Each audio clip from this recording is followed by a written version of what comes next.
Mheshimiwa Spika, kuna jambo limeelezwa hapa katika maoni ya kamati na mimi ningependa kuliwekea mkazo. Nalo ni uunganishaji wa umeme kwa wananchi wa mijini. Leo sasa hivi tumeanzisha mradi wa REA, ambao mradi wa REA wa nishati vijijini umesaidia na umefanya kazi kubwa sana ya kuleta maendeleo ya nishati vijijini kwa kuwapelekea wananchi umeme kwa gharama ya shilingi 27,000 kuunganishiwa umeme. Sasa hii imegeuka kama tatizo tulilonalo sasa hivi, ambapo tulifika mahala tukawa tunahangaika sana kuwalinda na kuwasaidia kuwainua watoto wa kike. Tumefanya hivyo kwa muda mrefu, sasa inaonekana sasa inabidi turudi kuwasaidia watoto wa kiume, maana sasa na wao wanataka kuharibika. Kwa hiyo niseme tumesaidia wananchi wa vijijini kuhusu umeme na nishati, lakini sasa turudi mijini, maana tunatengeneza tabaka sasa katika nchi yetu. Wapo wananchi mijini ambao wanaishi mijini lakini hawana uwezo wa kulipia shilingi 300,000 na 21,000 kuunganishiwa umeme. Sasa wanashuhudia mafanikio makubwa ya matumizi ya nishati vijijini, lakini wao wakiwa mjini hawana nishati ya umeme. Taarifa.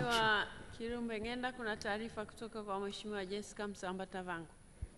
Asante Mheshimiwa Spika, naomba nimpe taarifa mchangiaji anayechangia kwa makini na vizuri sana. Mheshimiwa Spika, pia ugawaji wa mipaka ya nchi yetu kiutawala huwa hatuzingatii hali za kiuchumi za wananchi. Hivyo kuanza kuzingatia hali za mipaka kwa kuwahukumu wananchi kwamba wote wachangie kiasi kadhaa kwa sababu wako kwenye mipaka ya mjini, wakati tunapogawa mipaka huwa hatuangalii hali zao za kiuchumi, ni kuwaonea wananchi wa mijini waliokaa kwenye kipato kidogo cha uchumi, hivyo kuwanyima fursa za kupata huduma kama hizi za umeme. Mheshimiwa Kirumbe Ngenda, unapokea taarifa hiyo? Mheshimiwa, nimeipokea taarifa na hii inaboresha mchango wangu kwamba sasa kamati ya kudumu ya Bunge ya Nishati na Madini imeishauri serikali kupitia bajeti hii kwamba tuone uwezekano wa kuwapa hawa wananchi wa mijini umeme na kulipa kwa awamu kile kiwango cha shilingi 21,000 badala ya kuwanyima na kuwataka walipe kwanza ndio waunganishiwe umeme.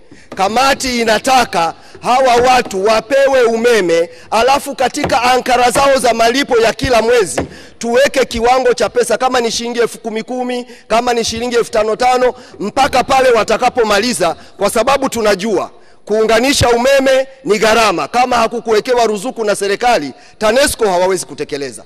Kwa hiyo tunachotaka ni kwamba uwepo utaratibu wa kuchangia wao kwa awamu.